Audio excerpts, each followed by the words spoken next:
El Mesías. He aquí el Cordero de Dios. Y muy de mañana, el primer día de la semana, fueron al sepulcro recién salido el sol, pero cuando miraron vieron la piedra ya removida. Marcos 16, 2, 4. Relatos de aquellos testigos que tocaron al Salvador resucitado días después de su crucifixión y entierro sostienen la creencia de la unión del cuerpo físico de Jesús y el Espíritu.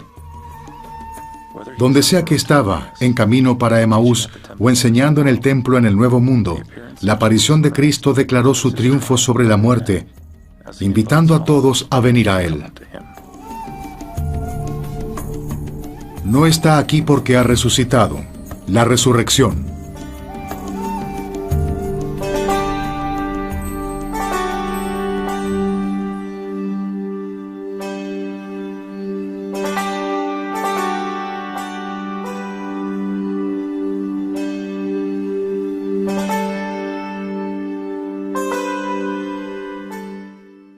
Para los creyentes, la resurrección es un evento que pudo haber tenido lugar aquí.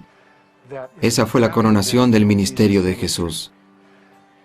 Lo distingue de todos aquellos que han venido antes. Ha habido predicadores, profetas y curanderos, pero ninguno de ellos tenía el poder de entregar su vida y retomarla de nuevo. Fue la resurrección la que proveyó la doctrina fundamental para toda la cristiandad. Sin ella, el cristianismo sería una serie de creencias, historias inspiradas y un mensaje de cómo vivir una buena vida. Pero no sería el cristianismo como lo conocemos. Como saben, con la resurrección de Jesucristo nosotros poseemos el mensaje de las eternidades. Es el centro de todo lo que creemos, es el eje de nuestra fe. Sin embargo, irónicamente, son algunos de estos cristianos y algunos académicos de donde emerge mucho escepticismo. Pero todo esto no cambia el testimonio de unas mujeres de una provincia romana que en una hermosa mañana de primavera, muy parecida a la de hoy, hace 2000 años, sucedió algo que nunca había ocurrido antes.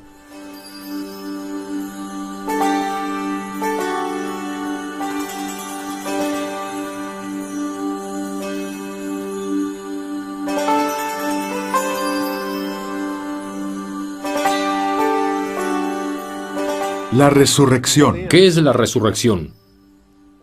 Es interesante que la palabra resurrección no se encuentre en el Antiguo Testamento. Podemos leer la Biblia desde el Génesis hasta el Apocalipsis y nunca tendremos una definición de resurrección. Es aquí donde el Evangelio restaurado llega a ser tan maravilloso. Usted va al libro de Alma, por ejemplo, y Alma es el que nos dice que la resurrección es la unión inseparable de cuerpo y espíritu. Así de simple. Se convierte en el cimiento en el cual la verdad de todos los evangelios se basa. Lo más difícil de aceptar desde el punto de vista teológico de los cristianos antiguos es la idea de una resurrección del cuerpo físico del Señor. Para el siglo IV, la tensión se resuelve sola, desafortunadamente en la dirección de una resurrección no tangible. Y estos académicos niegan totalmente la resurrección corporal del Señor, diciendo que fue apologética. Las diferentes versiones de la resurrección se pueden agrupar en tres categorías.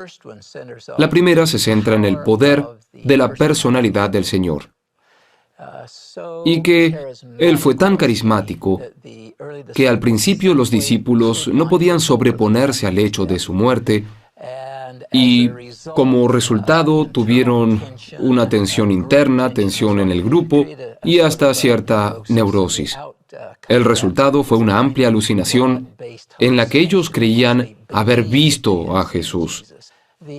La segunda viene de la idea de que Jesús realmente no murió en la cruz y que fue resucitado artificialmente en la tumba. Hizo su acto de presencia y luego se fue. Y la tercera, bastante interesante, sigue el escenario judío, aquel que encontramos en Mateo 28, donde los judíos le pagaron a los guardias para que dijeran que los discípulos vinieron y se robaron el cuerpo y luego hicieron circular estas historias.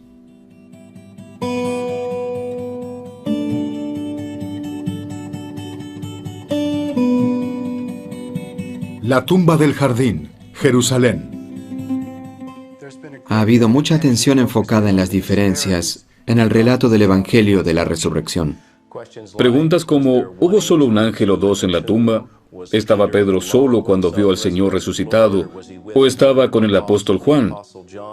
Esta clase de preguntas han causado que algunos estudiosos del Nuevo Testamento vean la evidencia de la resurrección como confusa y frágil. Si solamente tuviéramos el relato completo en el Nuevo Testamento, esta confusión se disiparía.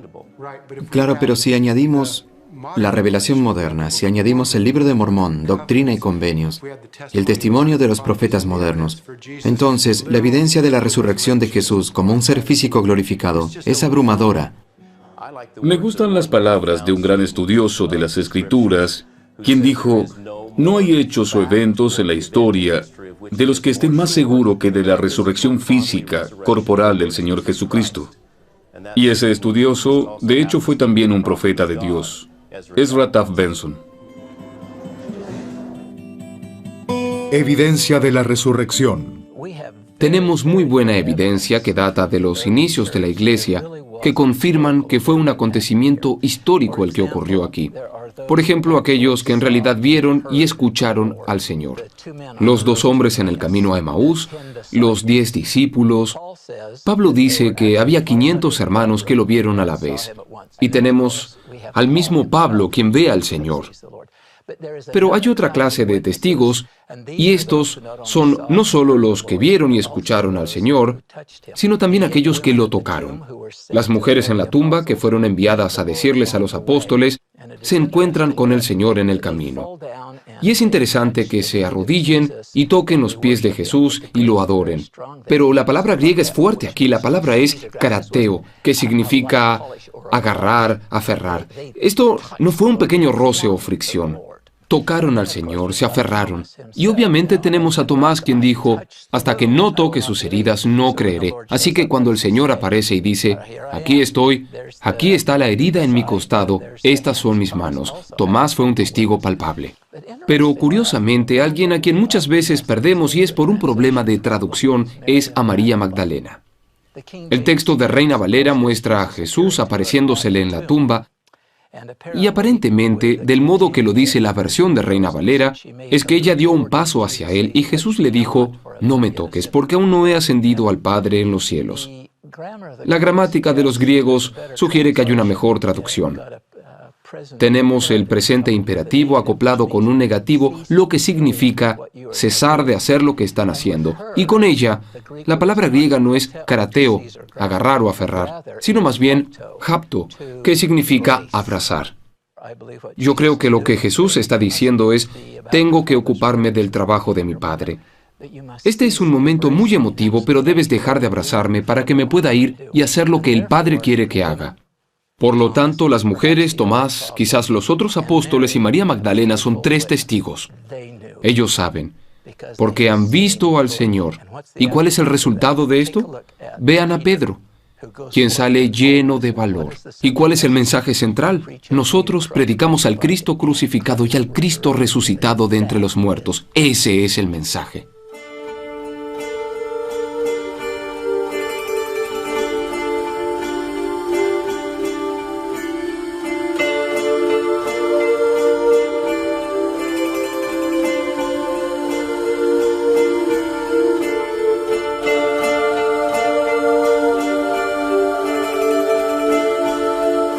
Las mujeres. Las 2 historias más importantes en la historia de la Tierra, en lo que se refiere al Evangelio de Jesucristo, es la historia del nacimiento de Cristo, la realidad de su carácter divino y su resurrección, la cual es la coronación de su ministerio y demuestra que efectivamente Él es el Hijo de Dios.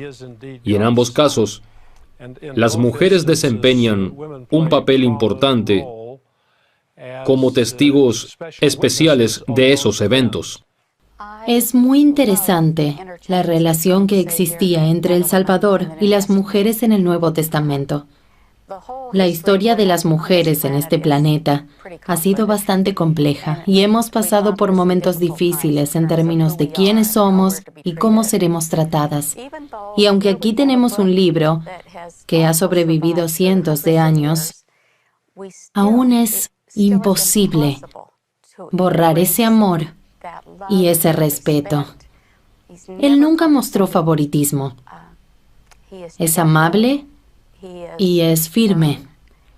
Él es respetuoso y les enseña la misma doctrina que enseña a los hombres. No hay diferencia para él. ¿Y por qué debía haberla? Él es el Dios del mundo. Él es quien vino a salvar a todos. Uno se puede preguntar, ¿por qué? ¿Por qué él se preocupa en cuanto al modo de tratar, la comprensión, el amor de las mujeres? ¿Qué de los 12 apóstoles? Mi propia conclusión es que en nuestra ley y costumbres, o en el Israel antiguo, la responsabilidad de un hombre por su hogar, en este caso su madre, y otros allegados a él, parece predominar. Ellas son las mujeres las que reciben la instrucción de ir a decirle a Pedro y al resto de los hermanos lo que ha pasado. Y luego ellos vienen y testifican que el cuerpo de Cristo no está en el sepulcro. Todos los encuentros con mujeres, Marta, María, y luego el intercambio final en la tumba, al aparecer primero a María en su cuerpo resucitado y al pedirle que lleve el mensaje. No sé si es posible que los hombres comprendan lo que esto significa para las mujeres, el tipo de dignidad que nos da a cada una de nosotras y sin favoritismo. Y como ellas tuvieron temor e inclinaron el rostro a tierra, les dijo: ¿Por qué buscáis entre los muertos al que vive? Lucas 24:5. Los apóstoles. Los apóstoles se encontraban reunidos en Jerusalén. Y para este tiempo muchas cosas habían sucedido. Pedro había negado a Cristo y a Jesús lo habían crucificado. Así que todos se habían congregado en un mismo lugar. Básicamente, en cada uno de los relatos de los evangelios es una mujer quien primero descubre la tumba vacía y se encuentra primero con el Jesús resucitado. María y las otras mujeres habían ido a la tumba y la tumba estaba vacía. Y en su visita inicial hubo desilusión porque él no estaba ahí. Pero había ángeles, y estos ángeles le daban certeza y confianza. Debió ser hermoso, una experiencia sublime y un momento emotivo, al igual que la instrucción de ir a informarle a los hermanos. Ellas regresan donde los discípulos y le cuentan lo sucedido, y los apóstoles simplemente no les creen y se ríen de ellas. Esto nunca había pasado. Los apóstoles aún intentaban despojarse de la vieja noción del Mesías milenario, que llegaría de una manera triunfal, y continuaban tratando de crear la noción de una resurrección. Pero al menos Pedro y Juan corren hacia la tumba, siendo Juan más rápido que Pedro. Usted sabe, Pedro es mayor y no puede ir tan rápido. Ellos llegan a la tumba, pero Juan, reconociendo que Pedro es un apóstol de más señoría, espera. Y Pedro, ya sin aliento, imagínenselo. Él mira dentro de la tumba y observa detalles como la mortaja cuidadosamente doblada en el lugar donde Cristo estaba. Creo que es aquí cuando ellos empiezan a creer lo que Cristo había dicho. Eso fue como un indicio de luz.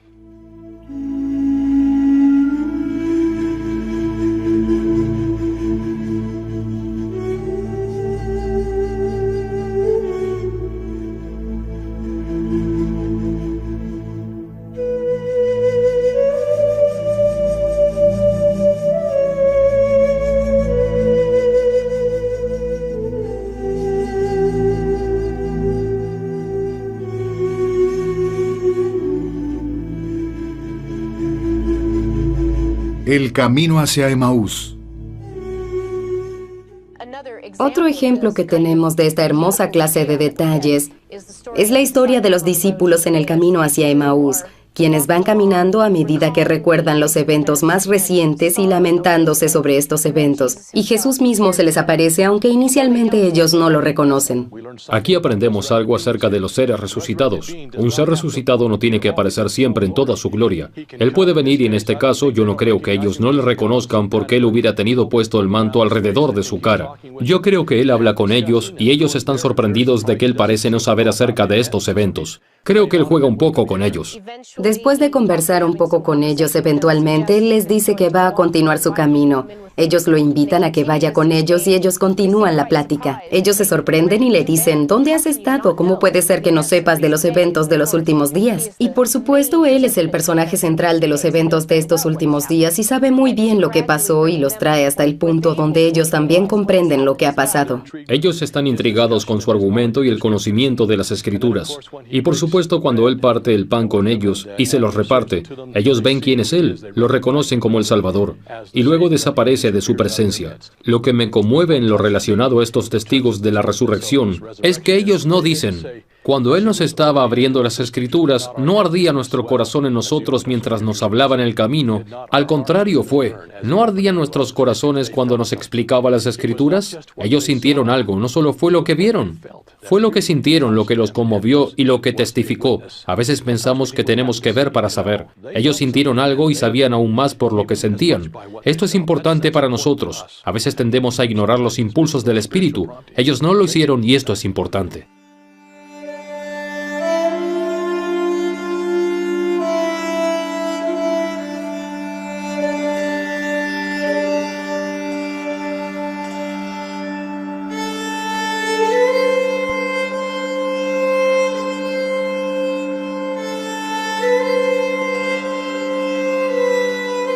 Un testigo físico.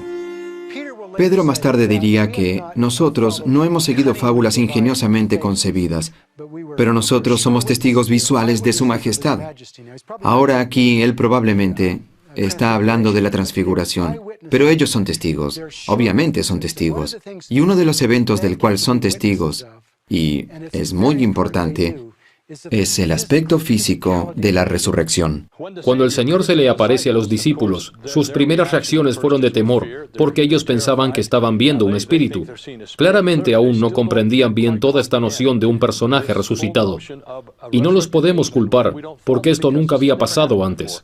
Pero para ayudarles a apaciguar sus temores, Lucas escribe, y esto es muy significativo, que Jesús les pide que se acerquen y toquen sus manos y pies. Él quería asegurarse de que supieran que Él era el mismo Cristo, que estuvo con ellos durante 3 años y medio en su ministerio mortal, y que Él era el Salvador resucitado y que tenía un cuerpo resucitado. Y para subrayar aún más sobre la realidad física de su estado resucitado, Él come algo enfrente de ellos, para demostrar que Él todavía tiene un cuerpo. Y Él lo dice muy claramente, un espíritu no tiene carne y huesos como vosotros veis que yo tengo. Estos 10 apóstoles, porque en ese momento Tomás está ausente, pueden ahora literalmente decir, yo sé que Jesucristo se levantó de entre los muertos, yo lo vi, yo lo toqué, y Él comió conmigo. Y luego, una semana después, los apóstoles están de nuevo reunidos, y esta vez Tomás está con ellos, el mismo que dijo, si no meto mi dedo en el lugar de los clavos y meto mi mano en su costado, no creeré. Y Cristo aparece y dice, Tomás, ven acá. Pon aquí tu dedo y mira mis manos, y acerca acá tu mano, y ponla en mi costado, y no seas incrédulo, sino creyente. Aquellos que tuvieron la oportunidad no solo de escuchar y sentir, sino de tocar, reciben un gran testimonio de la divinidad del Salvador resucitado. Sin embargo, el Señor le enseña a Tomás. Él dice, bienaventurados los que no vieron y creyeron. Podemos aplicar esto a nuestras vidas. Puede ser que no hayamos visto al Señor, ni tocado al Salvador resucitado. Pero si creemos sin ver, si tenemos fe que Él es el Señor resucitado y creemos en sus enseñanzas, nosotros también podemos recibir esas mismas promesas, bendiciones y testimonio que recibieron aquellos que lo vieron y lo tocaron. Pienso que el hecho de que nosotros veamos sus dudas y las reconozcamos como parte de la experiencia humana del desarrollo de la fe, Es una parte crítica de los relatos del Evangelio, porque indica sencillez de parte de ellos, con un deseo de demostrar que en ocasiones ellos lucharon. Pero también sugiere e insinúa la veracidad de estos relatos, que no escondían las cosas, que no buscaban hacer de esto un final perfecto y una representación ideal de sus creencias. Es así como lucharon y llegaron a creer. Así fue como pasó y esto parece verdadero.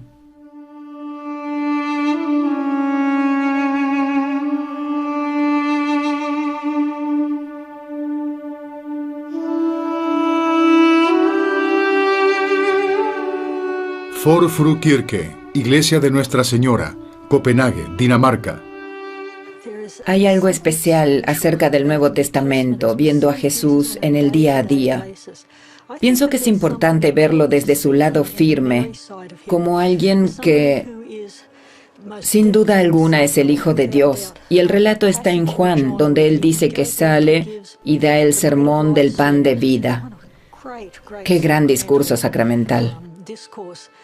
Y luego al final tenemos estas conmovedoras declaraciones. Y las multitudes le dejaron, porque él no iba a alimentarlos, así que no estaban interesados en que solo les enseñara. Y se volteó hacia los apóstoles y les dijo, ¿también vosotros queréis iros? Y pienso, qué momento tan conmovedor. Y luego Pedro, bendito sea, se levanta, Señor, ¿a quién iremos? Porque nosotros hemos creído y sabemos que tú eres el Cristo, el Hijo del Dios viviente. Pero siento la emoción de ese momento. Aún el Hijo de Dios debió dolerle y se debió desilusionar de que la gente se aparte cuando Él está dando todo por ellos. Y de nuevo tengo que pensar en mí misma, si yo hubiera estado allí ese día, ¿cómo hubiera respondido? ¿Hubiera sido yo una de esas personas que se alejaron o hubiera sido como Pedro? Deseo con todo mi corazón que hubiera podido ser como Pedro, pero realmente no lo sé. Así que al ponerme en esa posición y al leer acerca de los fariseos, me pregunto, ¿hay ocasiones en las que actúo como un fariseo? ¿Hay momentos en los que soy como Tomás? Sé que por 2000 años Tomás ha sido recordado por ser Tomás el incrédulo, pero me fascina el relato en Juan 11, donde dice que Jesús va a ir a Betania y él sabe que es peligroso. Y Tomás dice, vamos con él y si tenemos que morir con él, moriremos con él. Esa parte de Tomás es la parte que más me gusta recordar. Ese compromiso con el Señor, y quisiera ser como Tomás, como Pedro.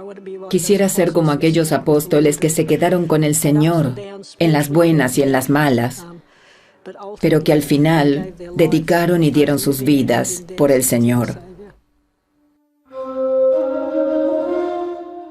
A quienes también, después de haber padecido, se presentó vivo con muchas pruebas indubitables, apareciéndoseles durante 40 días y hablándoles del reino de Dios.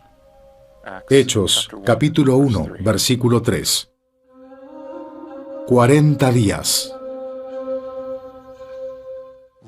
Lucas menciona los 40 días en los que los discípulos, 11 de ellos, estuvieron con Jesús. Parte de lo que sabemos es que estuvieron en Galilea, sabemos que parte de estos días estuvieron en Jerusalén. El relato está justo al comienzo del libro de Hechos, que si lo leemos muy rápido, lo vamos a pasar por alto. Pero en un sentido, refleja el punto intermedio de estas dos acciones. Él escribe el Evangelio de Lucas y él escribe el libro de Hechos. Y aquí está, casi en el mismo centro, justo a la mitad de todo esto. Yo veo estas 6 semanas como una de las sesiones más importantes de entrenamiento, una de las experiencias de aprendizaje más importantes por las que el Señor pasó con estos hombres. Y veo esto como algo muy importante para la continuación del ministerio, porque todo lo que Lucas narra en el libro de Hechos nace a partir de este momento. Este es el momento en el que Jesús da sus instrucciones finales antes de su ascensión, y Él hace esto durante este largo periodo. Aquí uno ve la transformación de los apóstoles. Los apóstoles continuaban creciendo y progresando espiritualmente, justo hasta el momento de la muerte de Jesús, llegando a entender quién era Él y que ellos estarían sin Él y que el reino estaría sobre ellos. Pero después de la crucifixión y de la resurrección, ellos se convierten en hombres nuevos. La parte clave en este proceso fue ese ministerio de 40 días donde ahora ellos entendían lo que realmente significaba la resurrección, donde entendían que sus días con el Salvador habían terminado. Algunas personas tienen problemas con el ministerio de 40 días, como Lucas menciona al inicio de Hechos, porque si Jesús no hubiera resucitado físicamente, ¿qué está haciendo alrededor de estos 11 apóstoles? Y este es el punto en el cual yo pienso diferente de los demás. Yo creo en la resurrección física de Jesús, que Él se quedó estos 40 días educando y capacitando a los apóstoles en las doctrinas del reino y en los procedimientos que Él quería que ellos siguieran adelante. Y si yo no creo en la resurrección, entonces no creo en los 40 días. Pero si uno cree en la resurrección, los 40 días tienen sentido.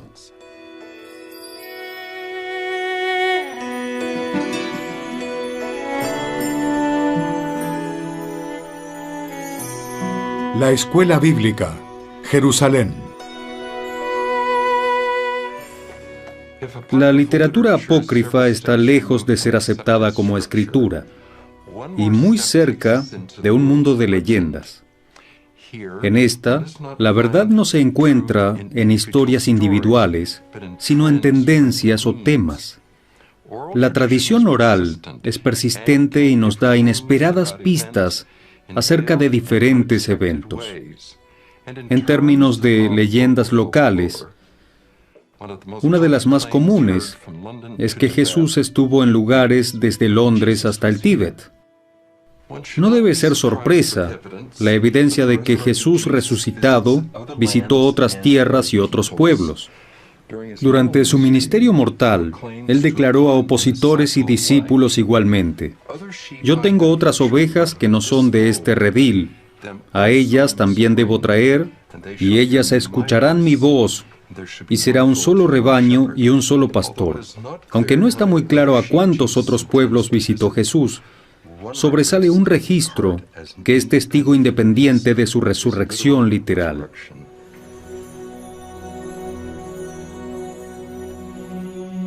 Otro testamento. El título del libro de Mormón es El libro de Mormón, otro testamento de Jesucristo. El libro de Mormón fue preparado por antiguos descendientes de Israel y ocultado para luego salir a la luz en un tiempo en que otro testigo de Jesucristo fuera necesario. Este relata el ministerio de Cristo entre la gente de aquí, del Nuevo Mundo, otro grupo de ovejas que habían sido separadas. Él nos cuenta de sus enseñanzas, convenios, relaciones y especialmente de su ministerio después de su resurrección entre esa gente.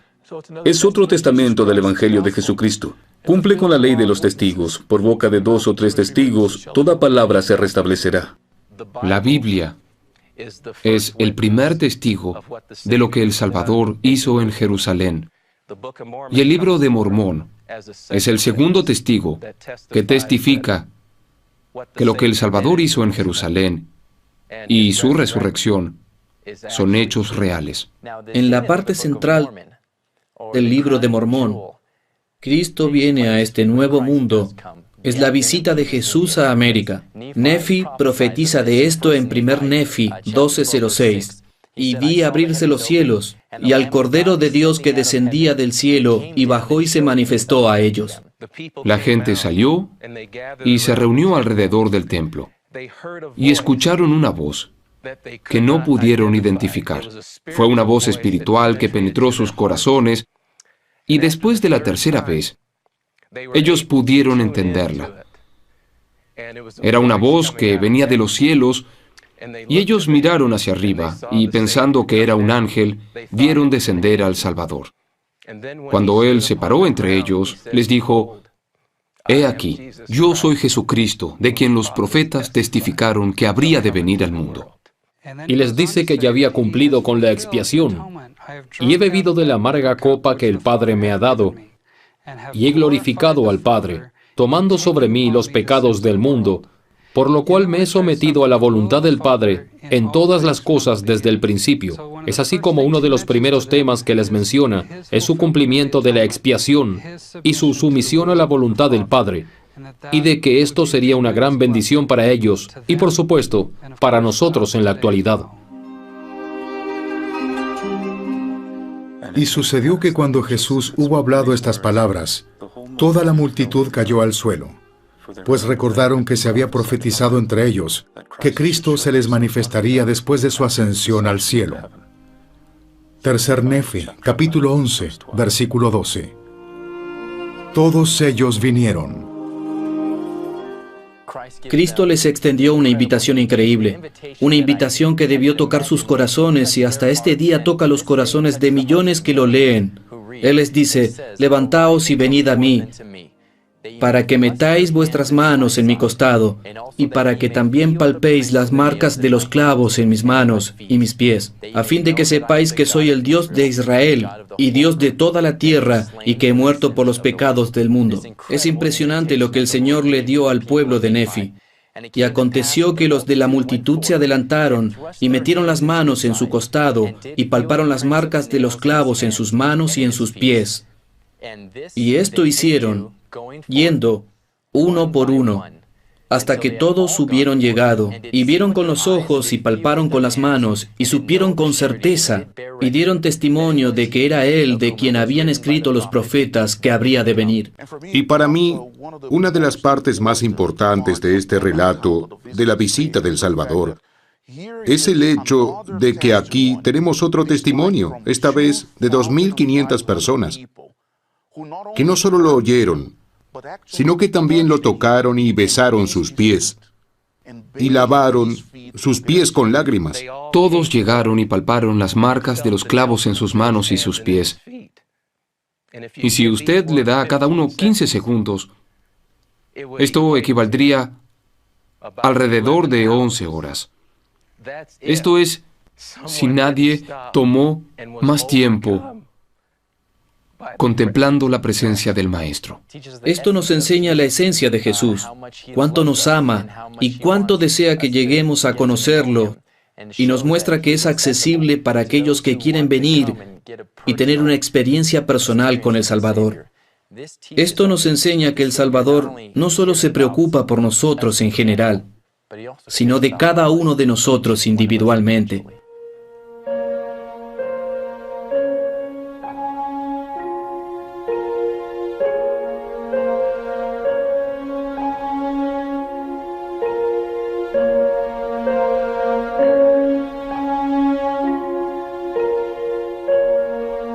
Ordenanzas. Cuando el Salvador se dirige a ellos, lo primero que hace es presentarse. Él les dice su nombre y también se identifica como el Dios de Israel y el Dios de toda la tierra. Nefi, el profeta de esa época, estando en el centro de la multitud, llega y probablemente se postra delante del Salvador y besa los pies del Salvador. Y cuando el Salvador le pide a Nefi que se levante, lo primero que hace es decirle, te doy autoridad para bautizar a esta gente una vez que yo me haya ido.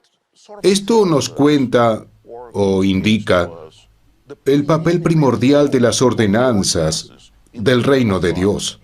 Él ordenó a los 12, por medio de la imposición de manos, una ordenanza. Les habló acerca del bautismo y les dijo cómo bautizar y cómo no bautizar, lo que es otra ordenanza. Instituyó el sacramento. Nuevamente, otra ordenanza. Si observamos esto cuidadosamente, comenzamos a ver en lo que Jesús estaba interesado. Él estaba interesado en las Escrituras, en que la gente entendiera su resurrección, y estaba interesado en las ordenanzas.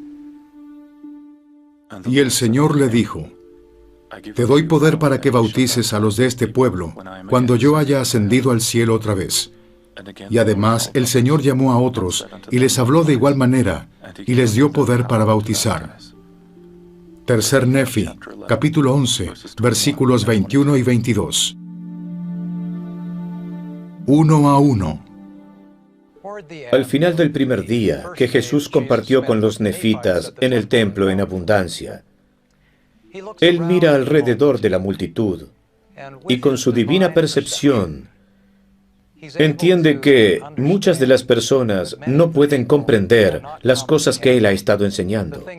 Todas las cosas son ahora nuevas. Es todo un mundo nuevo para ellos. Todo lo que ellos solían hacer es ahora obsoleto, y ellos tienen que construir un mundo nuevo y una nueva relación con cada uno de ellos y con Dios. Y ellos están llorando. Nadie dice ni una palabra. Y él percibe, como solo un Dios lo puede hacer, que ellos quieren que él se quede un poco más con ellos. Ellos quieren que él haga los milagros que ellos esperan que él haga. Él les dice, yo me iba a ir, pero quedémonos y hagamos más. Incluso los cojos y los ciegos estaban allí.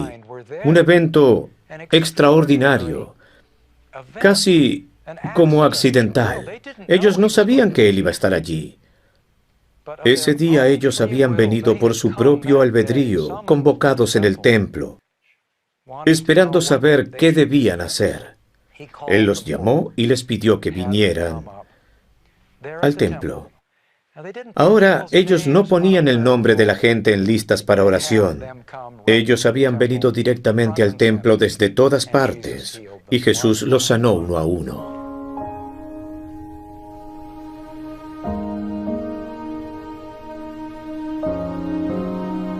He aquí tus pequeñitos. Él le pide a la multitud que traiga a sus hijos hacia él. Y entonces la multitud abre un pequeño círculo alrededor del Salvador, y ellos traen a todos sus pequeños y los colocan a los pies de Jesús. Jesús entonces, y esto casi siempre lo pasamos por alto, ofrece una oración muy solemne en nombre de los padres. Y las palabras no pueden expresar lo que él oró en su nombre. Se nos dice que él ora usando palabras maravillosas, tan hermosas, con tanta majestuosidad y poder, que las palabras de su oración no se pudieron escribir. Después de esto, Jesús llora. Lo que es muy interesante es la reacción de un ser resucitado, un miembro de la divinidad. Aquí está el Dios de Israel, el Dios de toda la tierra, y está llorando. Y él dice que es por la fe de la gente. Y luego él toma a los niños y les bendice nuevamente uno por uno. Y cuando termina de bendecir a los niños, le dice a la multitud que contemple a sus pequeños. Y cuando ellos hacían esto, los cielos se abren y ángeles, seres glorificados, bajan del cielo y rodean a los pequeños y le ministran.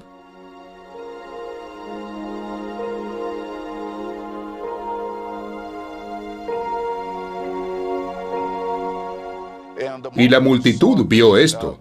Mormón no nos dice si ellos pudieron escuchar lo que los ángeles estaban ministrando a los pequeños, pero lo que sabemos es que 2 días después, en el tercer día de la visita del Salvador entre los nefitas y los lamanitas, él causa que los pequeños y aún hasta los bebés hablaran, y de acuerdo a Mormón, hablaron unas palabras maravillosas. Y dicen que fueron grandiosas las palabras que enseñaron. Y es muy significativo también que los hijos hablaron estas palabras a sus padres y madres, en lugar de solo a sus padres. Y las palabras fueron tan maravillosas que no las pudieron escribir. Mormón específicamente declara que aún los bebés pudieron hablar. Ahora, tal vez esto fue un efecto del ministerio de esos ángeles, pero ciertamente muestra que en el reino de Dios, los niños no quedan en un segundo plano ni son ciudadanos de segunda clase. Ellos están siempre en el centro de grandes milagros y palabras. Es una escena muy conmovedora y nos abre una ventana a lo que acontece en el corazón del Salvador cuando considera la fe y la pureza de su gente. Este es probablemente uno de los capítulos favoritos de mucha gente que lee el libro de Mormón. Muestra su amor y respeto por los pequeñitos y de cómo nosotros debemos amarlos y respetarlos. La inmensa responsabilidad que tenemos como padres y madres en Israel. El capítulo 17 puede llegar a ser el epítome del amor que Jesús tiene hacia nosotros como sus hijos, a quienes adoptó espiritualmente, como lo aprendemos en Mosías 5 y 6, si venimos a Él. Tanto en el Antiguo como en el Nuevo Mundo, Él pidió que le trajeran a los niños.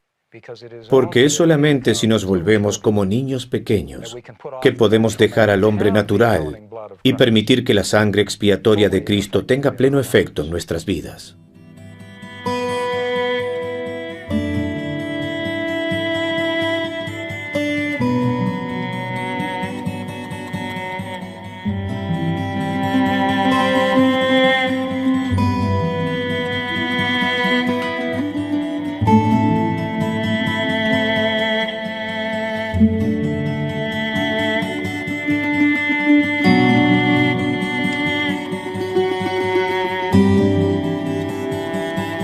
Una muralla de testigos.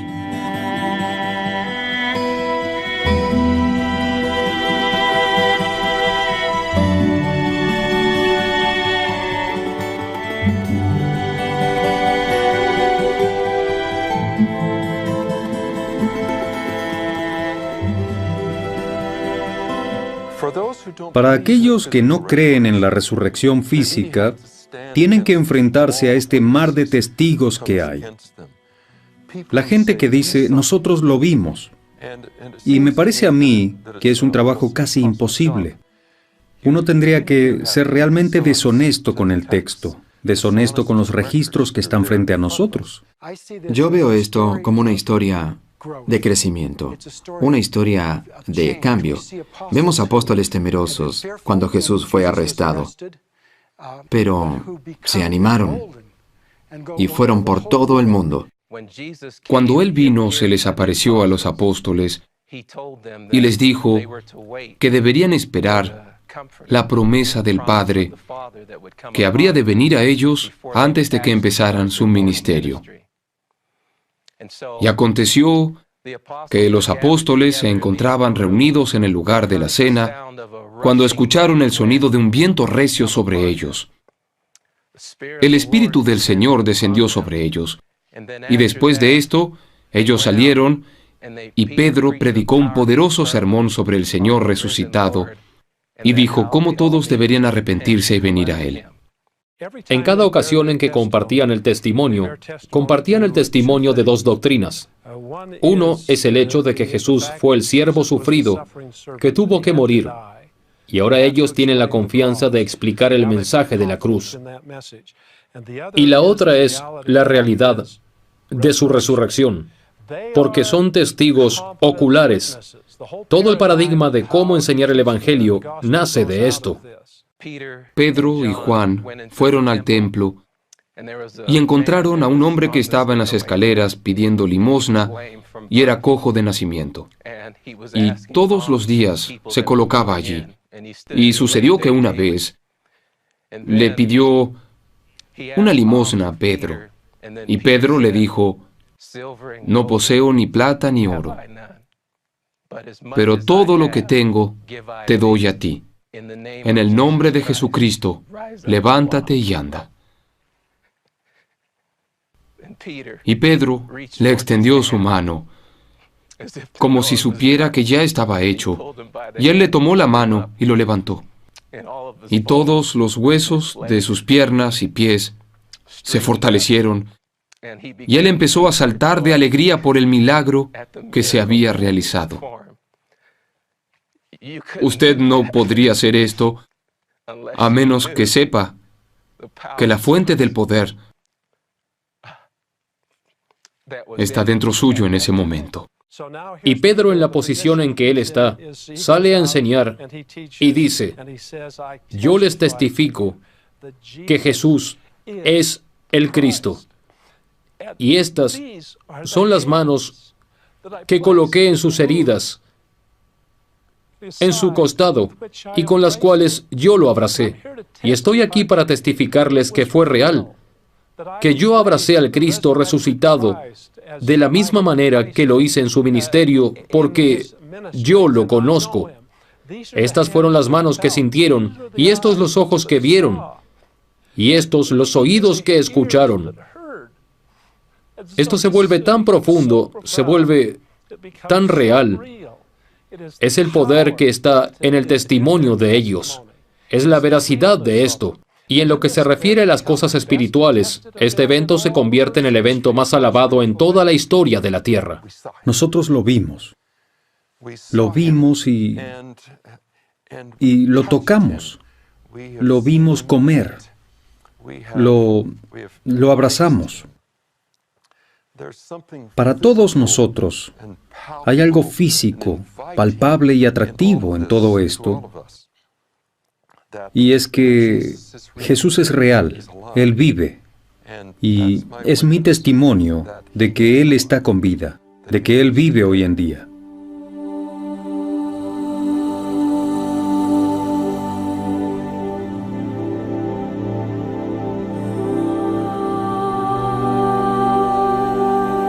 Palacio Frederiksborg, Hillerød, Dinamarca. Las palabras de Pablo a los Corintios encierran la renovada esperanza que arde en los corazones de los primeros discípulos.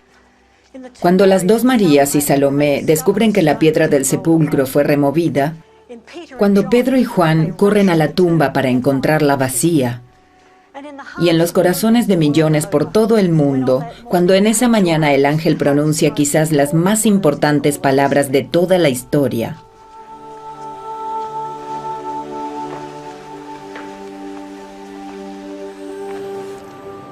Él no está aquí, porque Él ha resucitado.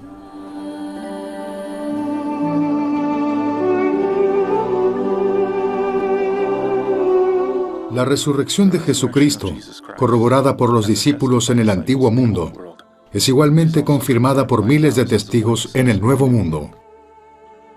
Cada uno testificando del triunfo del Salvador sobre la muerte, a medida que ellos tocan sus heridas y Él los bendice uno a uno con esas manos que aún tienen las señales de la crucifixión. Así como el mundo cristiano espera su segunda venida, a cada uno de nosotros se nos permite contemplar el día en que también veremos al Salvador resucitado, el día en que cada rodilla se doble y toda lengua confiese que Jesús es el Cristo.